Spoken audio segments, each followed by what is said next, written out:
오늘 이 본문 말씀을 가만히 읽어보니까 신앙생활하는 것이 참 쉽지만은 않구나 하는 생각이 들어요. 왜 신앙생활하는 것이 이렇게 고달프고 힘들고 쓸쓸하고 또 그리고 외롭고 슬플까? 우리에게 있어서 참된 소망이 무엇이고 우리에게 있어서 참된 보람과 기쁨이 과연 무엇인가? 그런 분위기가 아주 두드러지게 나타나는 그런 말씀이기도 합니다. 본문은 사도 바울이 디모데에게 유언과 같이 일종의 유언이죠. 그런 말씀으로 쓴 편지의 내용입니다. 너는 세상 사람들과 다르게 살아야 된다. 일반 세상 사람들과 다르게 살아야 된다라고 하는 말씀을 하고 있는 거예요. 그러니까 우리를 보고 오늘 이 말씀을 하나님께서 주셨는데 그렇다고 하면 예수 믿는 사람들이 좀 특별하게 살아야 되는가? 여러분 특별하게 살라고 하는 얘기가 아니에요. 언제나 우리가 살아갈 때 세상에 우리가 속하여 살지만은 하나님 마음을 읽고 하나님의 뜻을 알고 그분 마음에 합당한 삶을 살려고 애쓰라는 것입니다. 이런 말이 있잖아요, 여러분. 서로 이야기하다 보면 동네 사람들이 종종 그런 얘기를 해요. 저 사람 참 별나. 하여튼 별나. 그런데 그 별나다고 하는 소리는 참 듣기가 거북스러워요. 왜? 별나다고 하는 것은 그 사람을 향하여 가지고 좋다고 칭찬하는 얘기가 아니라 비아냥거리는 얘기거든요. 저 사람은 참 별나. 약간 모자란 것 같아. 약간 독특해. 약간 사이코 기질이 있어. 좀 더 나가면 그런 얘기 아니에요? 그런데 여러분 저 사람은 좀 남달라. 뭔가 달라. 여러분 분명히 저 사람이 별나다고 하는 것과 남다르다고 하는 것을 이야기하는데 여러분 앞에 별나다고 하는 의미는 비아냥거리는 거예요. 좀 모자라다. 좀 약간 사람이 사이코 기질이 있다라고 하는 그런 뜻이 내포된 그런 의미가 있는가 하면 남다르다는 것은 뭐냐? 저 사람은 참 부러워. 저 사람은 참 존경받을 만한 대상이야. 저 사람 참 보게 되면은 정확하고 확실하고 삶을 사는데 분명해. 이거는요, 그 사람에 대한 존경심과 그리고 남다른 것이라고 하는 것은 그 사람에 대한 칭찬을 좀 크게 할 때 우리가 쓰게 됩니다. 그래서 저는 오늘 말씀 제목을 이렇게 정했어요. 한번 따라해 봅시다. 별다르게 살지 말고 남다르게 살자. 예수 믿는 사람들은 별나게 살면 안 돼요. 세상 사람들이 봐서도 하여튼 별나 이런 소리 듣지 마세요. 세상 사람들, 안 믿는 사람들이 우리 예수 믿는 사람들을 바라보고 우리들에게 하는 말이 참 남달라.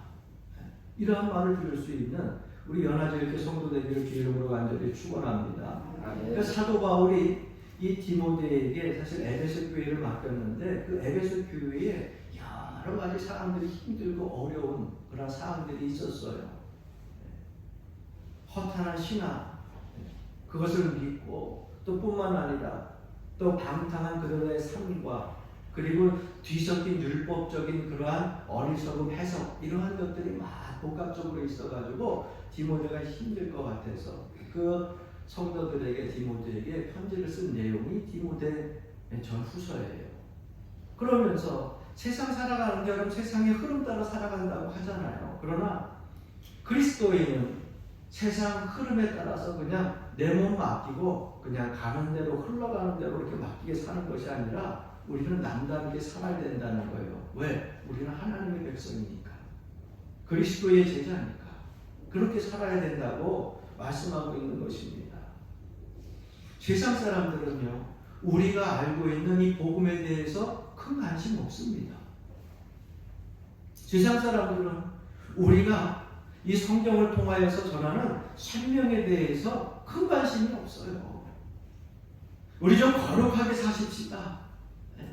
우리 좀 진실하고 경건하게 사십시다. 우리 믿는 사람들이 그렇게 그들에게 전해도요, 그 사람들은요, 거룩이라고 하는 단어, 생명이라고 하는 단어, 복음이라고 하는 단어에 큰 관심이 없어요. 우리만 거기에 관심이 있는 거죠. 그러다 보니까 세상 사람들과 더불어 살다 보면은 자꾸 우리는 부딪힐 수밖에 없어요. 세상 흐름 속에 우리를 맡길 수가 없거든요. 우리는 세상과 다르게 살아야 되거든요.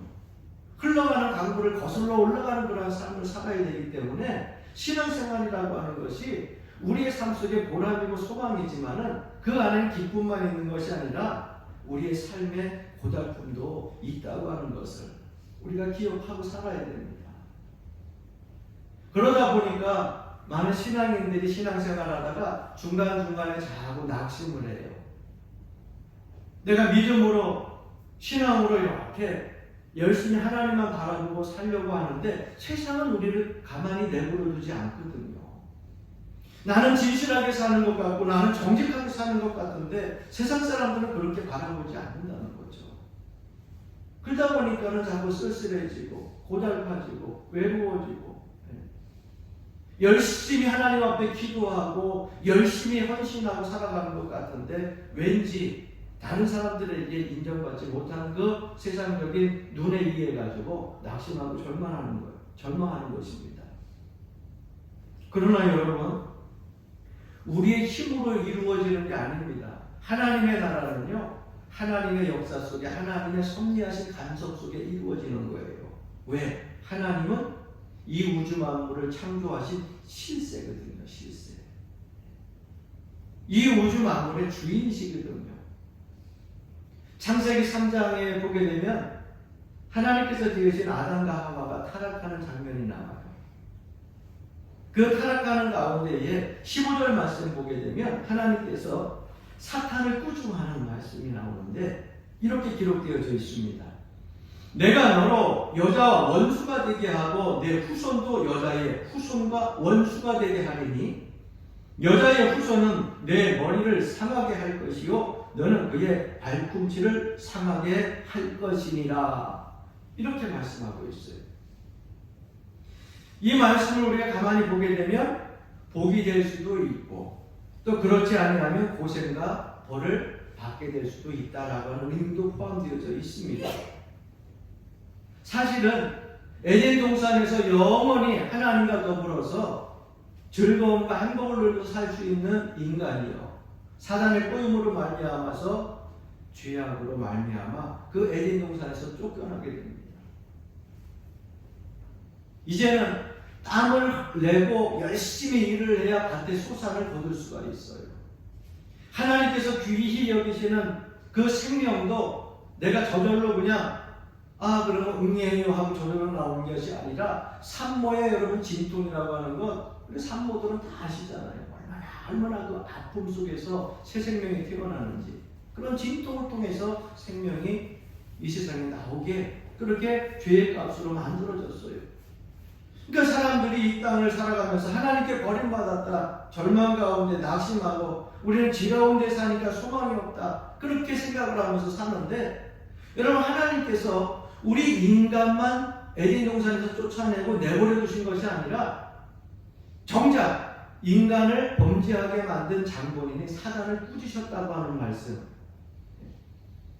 창세기 3장 15절 말씀은요, 사단을 꾸짖는 말씀이에요. 내가 너로 여자와 원수가 되게 하고 내 후손도 여자의 후손과 원수가 되게 하리라. 사단은 인류를 망하게 하고 사람을 범죄하게 하는 것 성공한 줄 알았어요. 자기가 꼬셔서 하나님의 형상을 닮은 사람들을 죄악 가운데 빠지게 만들었으니 에덴 동산에서 쫓겨나게 만들었으니 사단으로 계획은 성공한 거죠. 그러나 전체적인 하나님 그 계획과 섭리 속에서는요 사단이 성공한 것이 아니에요. 사탄이 인류를 방해하도록 하나님이 내버려 두지 않으셨습니다. 아담과 하와 인류가 이 세상에서 사단 지배 아래에서 매일매일 그 흑암의 고통 중에 살아가도록 내버려 두지 않으셨어요. 하나님은 그 가운데에서도 생명을 보존하고자 또 새 언약의 말씀을 또 그들을 통하여서 이루고자 이 만인류 죄악을 범한 백성들을 하나님의 백성으로 삼고 천국으로 인도하고자 새로운 그러한 계획과 섭리를 가지고 하나님께서는 역사하기 시작을 했어요. 그래서 사탄의 의도를 좌절시키고 결국은 여러분 사단은요, 저 흑암의 음부의 세력을 가두시고 하나님 은혜 가운데 하나님을 다시 영접하고 그리스도를 영접한 사람들은요, 에덴 동산의 그 영원한 생명, 행복한 생명, 그 영원한 나라에 다시금 하나님께서 초대해서 그곳에서 하나님께서 함께 사실 것을 약속하면서 계획을 이루어가고 계신다고 하는 것이에요. 왜? 하나님이 이 세상의 실세이기 때문에. 그래서 우리가 이 세상을 거스러 올라가는 삶을 사는 것이, 신앙생활 하는 것이, 믿음생활 하는 것이 좀 고달퍼도 복된 일이라고 하는 사실을 여러분 그 마음에 확신을 가지고 살아가시길 주의 이름으로 간절히 축원합니다. 아멘. 흘러가는 물에 우리의 삶을 맡길 수가 없어요. 성경 말씀 마태복음 16장 16절 18절 말씀에 보게 되면 시몬 베드로와 예수님과의 대화의 말씀이 기록되어져 있습니다. 16절부터 18절 말씀 보면 시몬 베드로가 대답하여 이르되 주는 그리스도시요 살아계신 하나님의 아들이시니이다. 예수께서 대답하여 이르시되 바요나 시몬아 내가 복이 있도다. 이를 내게 알게 하니는 혈육이 아니요 하늘에 계신 내 아버지시니라. 또 내가 내게 이르노니 너는 베드로라. 내가 이 반석 위에 내 교회를 세우리니 한번 따라해 봅시다. 음부의 권세가 이기지 못하리라. 할렐루야. 여러분 사단의 세력이요 하나님의 백성이 모인 이 교회에 음부 세력들이 이기지 못한다는 거예요. 하나님을 섬기는 백성들 사단이 이기나요? 못 이긴다는 거예요. 그래서 세상을 거스러 올라가는 우리의 삶이 비록 고달프다 할지라도 사단의 세력이 이기지 못해요. 음부의 세력이 이기지 못해요. 그러므로 우리가 버티고 견디고 소망 가운데 살아가야 된다고 하는 것입니다. 여러분 사실 세상에서 제일 골치 아픈 곳이요 몇 군데 있는데요. 그 첫 번째가 교회래요. 교회. 난 정치인들 모이는 국회인 줄 알았더니요. 흔히들 교회라고 얘기를 해요. 왜? 교회는 별난 사람, 잘난 사람, 못난 사람 다 모이는 데거든요. 남녀노소 할 것 없이 지식이 있는 사람, 없는 사람도 모이고 가난한 자도 모이고 부한 자도 모이고 건강한 사람은 물론이요 병든 자들도 오고요. 그러니까 온전한 자, 온전하지 못한 자, 별난 사람들이 다 모이는 곳이 교회예요. 그래서 여러분 교회가 세상에서 가장 골치 아픈 것 중에 하나라고 합니다. 그래서 교회에서 신앙생활 하다 보면은요, 야, 이 교회에서 신앙생활 하는데 우리가 하나님의 성전에 들어왔으니까 이곳에 보면 항상 기쁨이 있고 즐거움이 있고 항상 행복이 넘치겠구나 그렇게 생각을 하는데 여러분 교회에서 신앙생활 하다 보면 처음 은혜 받을 때 다 좋죠. 집사님 얼굴을 봐도 빵긋빵긋 웃는 것 같고 권사님 얼굴을 봐도 아침에 떠오르는 태양같이 막 광채가 나는 것 같고 목사님 얼굴을 보면 그냥 맑은 하늘에 정말 구름 한 점 없는 그런 맑은 하늘에 깨끗한 보는 것 같고 너무너무 그냥 처음이 좋아요. 그런데 1년, 2년, 10년 신앙생활 하다 보면 어때요? 아, 내가 저 집사님, 저 권사님 처음에 저를 좀 몰랐는데 나중에 보니까 그게 아니네. 모든 일들의 골칫거리와 걱정거리와 상처와 갈등의 문제가 교회 안에서 다 일궈내는 거예요. 왜? 사단이 가만히 내버려두지 않거든요.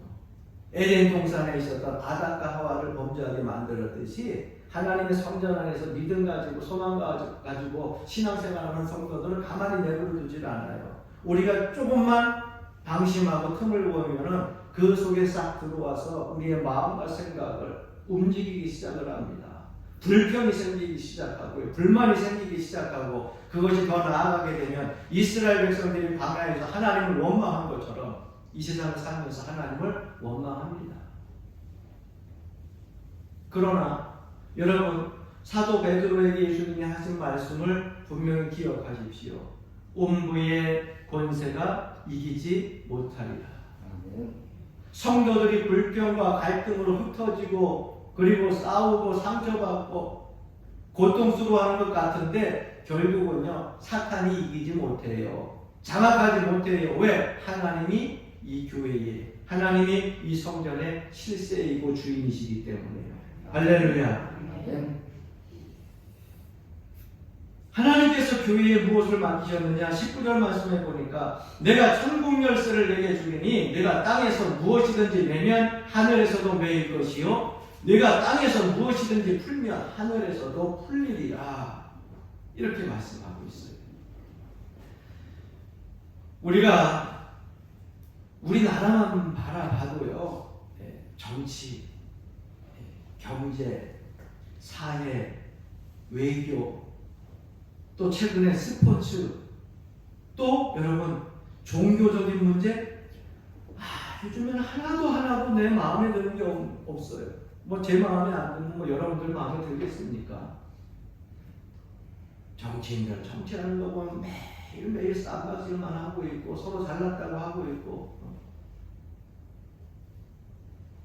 서민들이 지금 어떻게 살고 있는지, 나라의 빚이 얼마인지 지금 그럴 때가 아닌데 삶은 어떻습니까?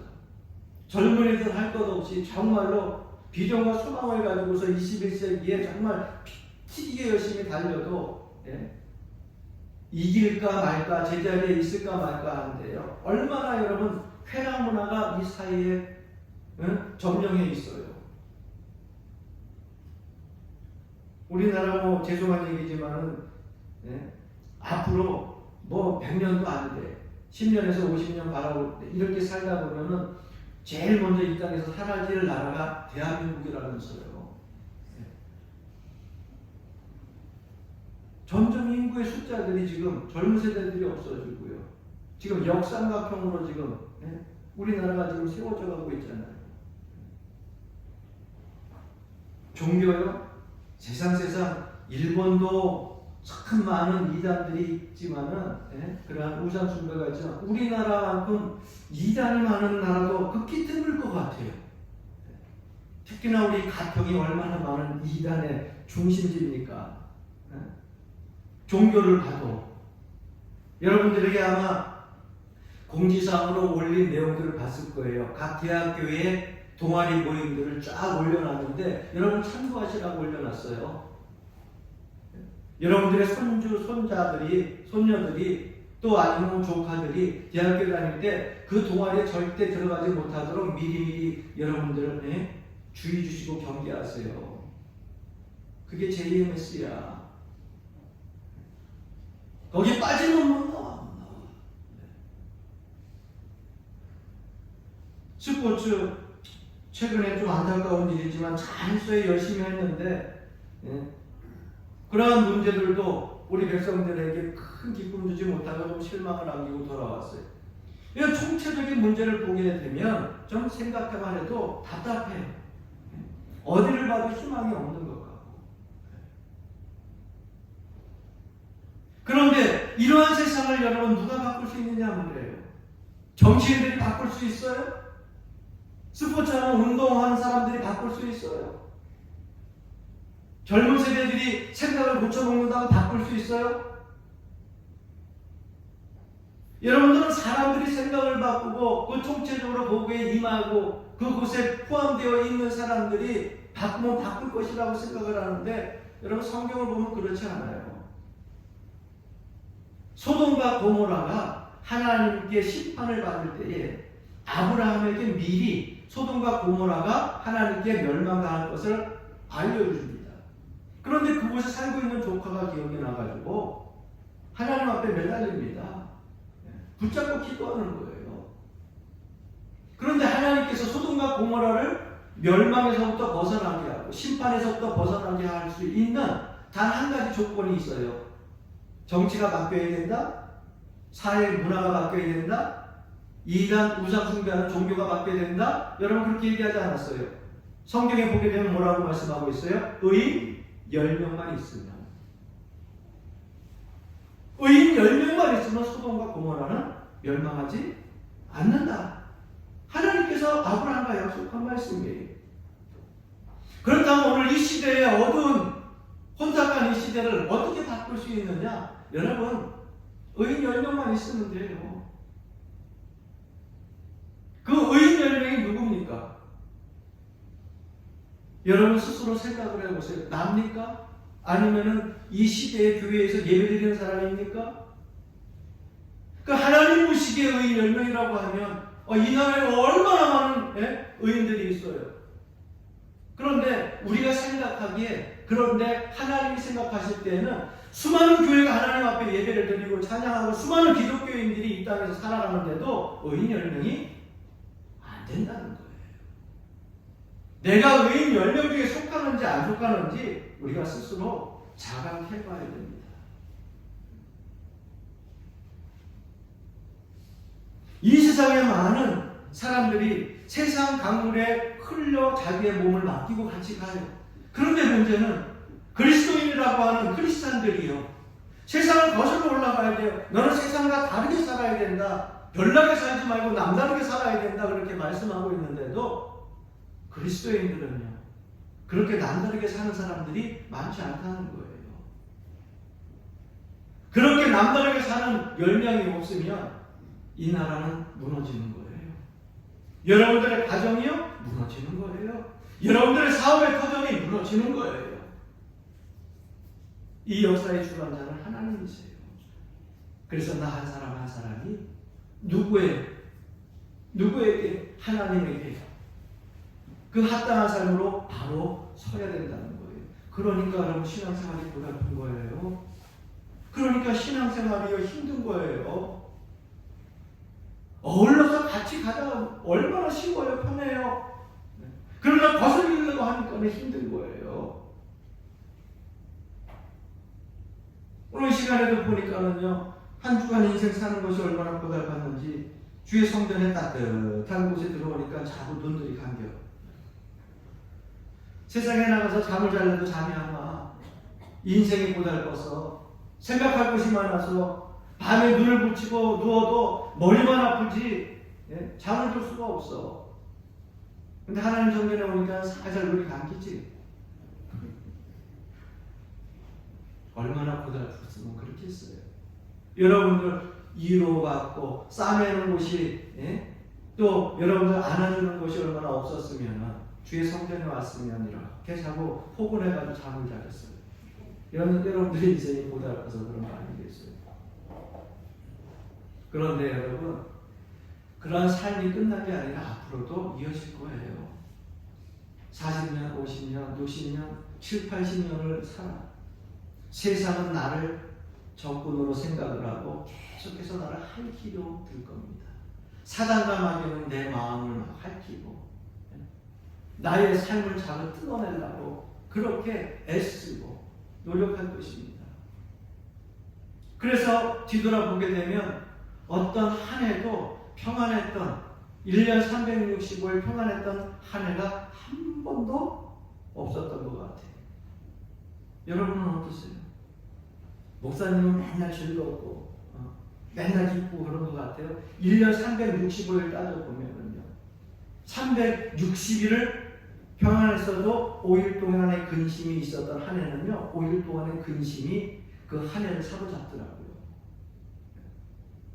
그래서 50 넘어 60, 70 이렇게 가면 그래도 인생 삶 속에서 이 정도는 이제 도통했으니까 그저 다 무난하게 시간 이야기라고 이겨낼 수 있겠지 했는데, 도대체 세상 삶의 고달픔이라고 하는 것은 도통했다고 하는 그런 완성이 없더라고요. 도통한 것 같은데 70이 넘어도 상처는 상처고요, 80이 넘어도 고된 건 고된 거고요, 인생살이 90이 다 되고요, 슬픈 거 슬픈 거예요. 그 정도면 도통해야 되지 않아요? 그냥 담담하게 넘어가야 되지 않아요? 그런데 그렇지 못하더라는 거예요. 그래서 인생의 삶이 고달픈 거예요. 그러나 우리의 이런 고달픈 신앙과 믿음 생활 속에서 하나님의 은혜와 하나님의 역사와 섭리와 간섭은 계속 이어지고 있다고 하는 사실을 우리가 보지 못한다고 안 믿으면 안 돼요. 보이지 않는 이 시간 속에서도 하나님은 나와 동행하시고 할렐루야. 나와 함께 하시고 할렐루야. 결코 우리를 떠나지 않는다고 약속하셨거든요. 그래서 에베소서 1장을 보면 우리 인생이 부정적이고 비관적이지만은 않다는 것을 이렇게 말씀하고 있어요. 에베소서 1장 17절부터 19절 말씀입니다. 우리 주 예수 그리스도의 하나님 영광의 아버지께서 지혜와 계시의 정신을 너희에게 주사 하나님을 알게 하시고 너희 마음문을 밝히사 그의 부르심의 소망이 무엇이며 성도 안에서 그 기업의 영광의 풍성이 무엇이며 그의 힘의 강력으로 역사하심을 따라 믿는 우리에게 베푸신 능력의 지극히 크심이 어떤 것을 너희로 알게 하시기를 구하노라. 할렐루야. 우리가 지금 이 와 있는 자리가요 얼마나 굉장한 자리인지를 말씀하고 있어요. 세상이 우리를 고통스럽게 하고 우리를 반대하고 우리를 조롱하고 우리를 핥히어도 이 모든 것들이 하나님께서 우리에게 베푸신 그 은혜와는 비교할 수가 없다는 거예요. 비교할 수 없다는 거예요. 더러운 죄악에서 우리를 구해 주시고 답답하고 그리고 쓸쓸하고 고달픈 고통스러운 현실 속에서 하나님의 은혜와 사랑으로 말씀으로 새 힘을 얻게 하시고 소망 가운데에 버티며 저 천국의 소망을 가지고 하루하루 살 수 있게 하신 그 하나님의 은혜는요 가히 엄청난 하나님의 선물이라고 하는 거예요. 하나님은 우리를 얼마나 사랑하시는지 여러분의 순간순간 기억하며 사십시다. 그의 하나밖에 없는 독생자 예수 그리스도를 우리를 위해서 대신 죽게 하신 분이에요. 자기 생명보다 더 아끼는 그 자기 아들을 우리에게 내어주시고요. 뿐만 아니라 매 순간순간 보이지 않아서 실망할까봐 우리에게 성령을 보내주시어서 이 순간에도 우리와 함께 동행하게 하시고 할렐루야. 음부의 세력이 우리를 이기지 못하고 넘어뜨리지 못하도록 떠나지 않고 지키시고 있다고 하는 사실. 우리는요 굉장한 사람이에요. 굉장한 사람. 제가 앞에서도 얘기했지만 별난 사람이 아니라 따라해봅시다. 우리는 남다른 사람이다. 할렐루야.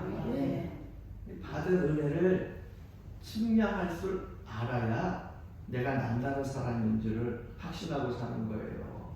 하나님께 받은 은혜가 없다고 생각하면 남다르다고 생각할 수가 없죠. 그런데 여러분 계속 살아온 생애들을 생각해 보면은요 한 해도 평안한 날이 없지만 그래도 하나님 은혜 가운데 여기까지 왔어요.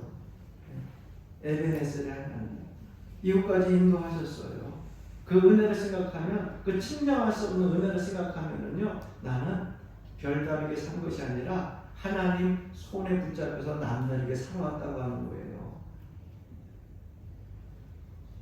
올해도 벌써 이제 3월달이 거반 지나고 있죠. 2023년 근데 여러분 2024년 새해 시작하면서 하나님 저 해가 떠오르는 것 태양이 2024년 해가 떠오르는 것처럼 이 안에는 그저 소망만 가득하게 하시고 기쁜 일만 가득하게 하시고 내 앞길에 그냥 시온의 데가 활짝 열려져서 좋은 일들이 많이 생기기를 원합니다. 그렇게 하고 시작을 했는데 여러분 지난 3개월 사는 동안 어땠어요? 매일 아침에 뜨면 정말 그때 환한 인생들이 여러분 삶 속에 펼쳐지던가요? 2개월 넘게 3개월 남짓하게 살아온 이 한 해도 보게 되면 그 짧은 3개월 동안에도 가슴 치고 울었던 일들이 얼마나 많았어요. 쓸쓸해하고 고통하며 외로웠던 고된 삶이 얼마나 많았어요.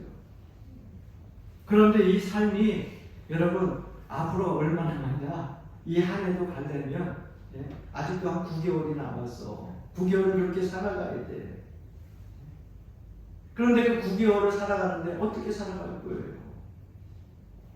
하나님께 받은 은혜를 내가 측량할 수 있어야. 할렐루야. 지금도 버티고 이기고 기쁨으로 찬송으로 하나님께 영광 돌리며 살듯이 남은 9개월도 그렇게 살아갈 수 있는 거예요. 하나밖에 없는 하나님의 아들 예수 그리스도를 우리에게 주신 그 분이 더 귀한 것으로 이 한 해도 우리에게 부어주시지 않겠습니까? 왜 그것을 우리가 의심해요? 그리고 우리가 살았던 고된 그 슬펐던 그 잠깐 순간의 일들 때문에 내가 예수 믿은 것을 후회하고 내가 믿음 생활하는 걸 후회하고 신앙 생활하는 걸 고되다고 후회합니까? 너무 어리석은 거 아니에요? 하나님께 받은 은혜가 얼마나 큰데 그걸 측량을 못해가지고 억울해하면서 그렇게 낙심하며 사십니까? 여러분 분명히 알아야 돼요. 하나님이 붙들어 주신 하나님의 귀한 백성들 그 성도들은요 세상과 다르게 사는 사람이라고 하는 것, 남다르게 살고 있다고 하는 사람이라는 것을 잊지 말아야 돼요. 이게 특권이에요. 이게 특권이에요. 이것이 특권이라고 하는 것을 알게 되면 자랑하지 않을 수 없죠. 자랑해야죠. 우리 손주가 어느 대학에 붙었디야. 우리 손주가 이번에 A학점 플러스 해가지고 장학금을 탔디야. 그것만 해도 그냥 일주일이 뭐야. 대학교 졸업하고 났는데도 4년이 지났는데도 아직까지도 1학년 때 2학년 때 아마 10년이 지나게 되면은 10년이 지나고 나서도 20년 전에 우리 손 이렇게 이야기하면서 자랑하는 것이 여러분 모습 아니에요. 그런데 하나님께로부터 받은 그 특권은 일평생 받았는데 왜 자랑하지 않아요? 하나님을 자랑하며 사시기를 주의 이름으로 간절히 축원합니다. 받은 바 은혜를 측량했으면 그 받은 바 은혜를 세상 사람들에게 전하며 증거하며 자랑하며 사시기를 바랍니다. 네. 이게 남다르게 사는 거예요. 제가 영화 좋아하는 건 뭐 이미 여러분들이 다 아시는 바와 같이 저는 영화를 상당히 많이 좋아해요. 아마 어렸을 적에 아버님이 아마 군인극장에 있어가지고 그래서 그 여파로 좋아하는지 모르지만 저는 영화를 참 좋아해요. 지금도 가끔 TV 유지법이 영화가 많이 나오는데 오래전에 봤던 쉰들러 리스트라고 하는 영화보다 더 감명 깊게 본 영화는 사실 아직까지는 없는 것 같아요. 긴 영화지만은 저는 이제 이스라엘을 갔다 오고 그리고 쉰들러 리스트 그 사람의 무덤까지 가가지고서 그 무덤을 보고 그 앞에 예루살렘 정경을 보면서 그 기억이 아직도 영상이 있어요. 그래서 쉰들러 리스트 그라고 하는 그 영화는 너무 감명 깊게 봤기 때문에 잊지를 못하는데 종종 그 생각을 해보게 돼요.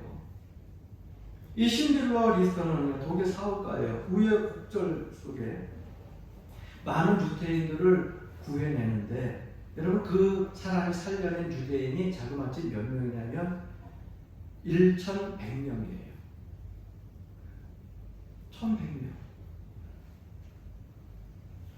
그 사람이 유대인들을 살려내기 시작할 때는 동기가 있었어요. 사람이 사람한테 이러면 안 된다는 거예요. 그 독일 나치 정부들이 유대인들 사람인데 그 사람들에게 그렇게 사람에게 행하면 안 된다는 거죠. 그렇게 죽이면 안 된다는 거죠. 그래서 적극적으로 유대인들을 살리는데 자기 온 재산을 쏟아붓기 시작을 합니다. 그 내용을 다 얘기하려면 영화 4시간짜리를 다 봐야 알아요. 그런데 가장 감명 깊었던 것은요. 쉰들러 리스트가요. 그 유대인들, 자기가 살려낸 유대인들 앞에서 엉엉 우는 그 장면을 내가 잊을 수가 없어요. 유대인들은 너무너무 고마워가지고요. 이 쉰들러 리스트에게요. 금반지 하나를 해줍니다. 너무 고마워가지고 그들 전부가 모아서 그리고 요즘으로 이야기하면 내용 증명이죠. 내용 증명 그런 문서 서류를 가지고서 혹시라도 다른 사람들에게 있어서 어려움을 당하게 되면 우리 전부 산 유대인들이 당신에게 쓴 당신에게 준 내용 증명서의 서류를 보여줘서 도움을 받도록 그렇게 하기 위해서 그들이 그 내용 증명서 2개를 줍니다. 그런데 신들러에서 들어간 순간 자기의 남아있는 그 낡은 자동차를 보면서 저 자동차를 팔았으면 10명의 유대인을 더 살려낼 수 있었을 텐데, 그때 마음이 뭉클해지면서 눈물이 나기 시작해요.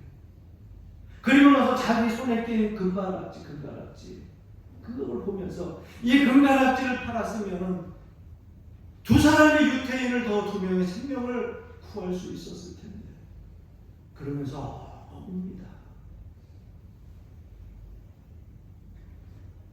여러분, 나중에 나치 독일이 망하고 그 훗날 유태인들이 얼마나 억울한 입장 속에서 있는지 밝혀질 때 쉰들러 리스트는요, 자기 자신이 얼마나 많은 사람들을 살릴 수 있는 이치에 있었는지 그것을 놓고 아쉬워서 통곡하는 장면이 그 영화의 마지막 장면으로 나와요.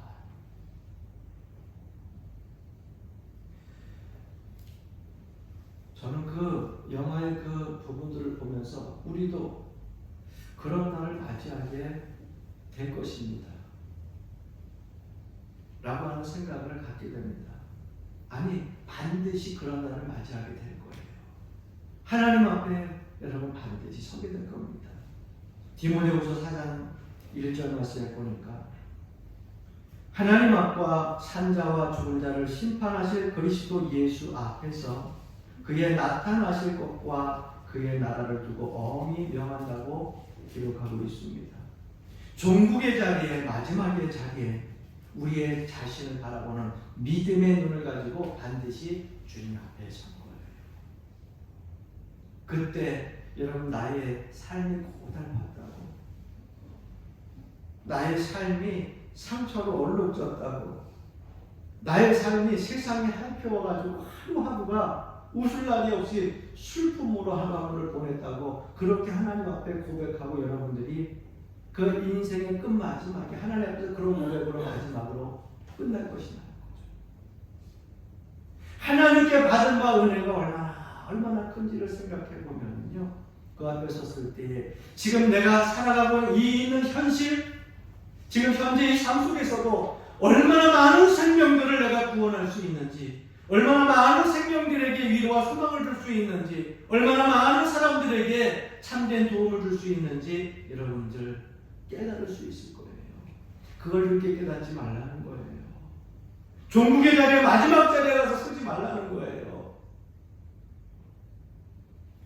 그렇게 1,100명의 많은 유대인들을 구원했지만 그가 더 구원하지 못한 것 때문에 자기가 독일이라고 하는 그 자리에서 더 많은 유대인들을 구원할 수 있는 자리에서 그 생명을 살리지 못한 것에 대한 아쉬움 때문에 엉엉 우는 그 쉰들러 리스트의 눈물을 보면서 우리는 그런 눈물을 흘리지 말고 후회 없는 삶을 살자는 거예요. 오늘 하루를 살아도 한 영혼을 위하여서 애타는 마음을 가지고 가슴을 치며 여러분들의 자녀를 위하여서, 손주들을 위하여서, 구원받지 못한 여러분들의 가족들을 위하여서 애통하며 하나님 앞에 기도하며 살자는 거예요. 그래서 기회가 있을 때 여러분 생명 한 생명이라도 더 구원해야 될 것 아니에요. 이게 하나님께서 우리에게 주신 특권이요, 우리에게 주신 사명이요, 우리에게 주신 선물이라고 하는 것을 분명히 기억하시기를 바랍니다. 하루하루 갈수록 주 앞에 가까이 나아가고 주님 앞에 설 준비를 하며 믿음과 하나님의 사람으로 더욱 진보하는 그런 나날들이 쌓여서 은혜와 기쁨으로 보내는 것이 기쁘고 고맙고 감사하고 세상과 더 멀어질 수밖에 없었던 나 자신을 확인하는 그런 복된 발견이 있는 시간, 그리고 여러분들의 후반기 인생의 삶이 되기를 주 이름으로 간절히 축원합니다. 아멘.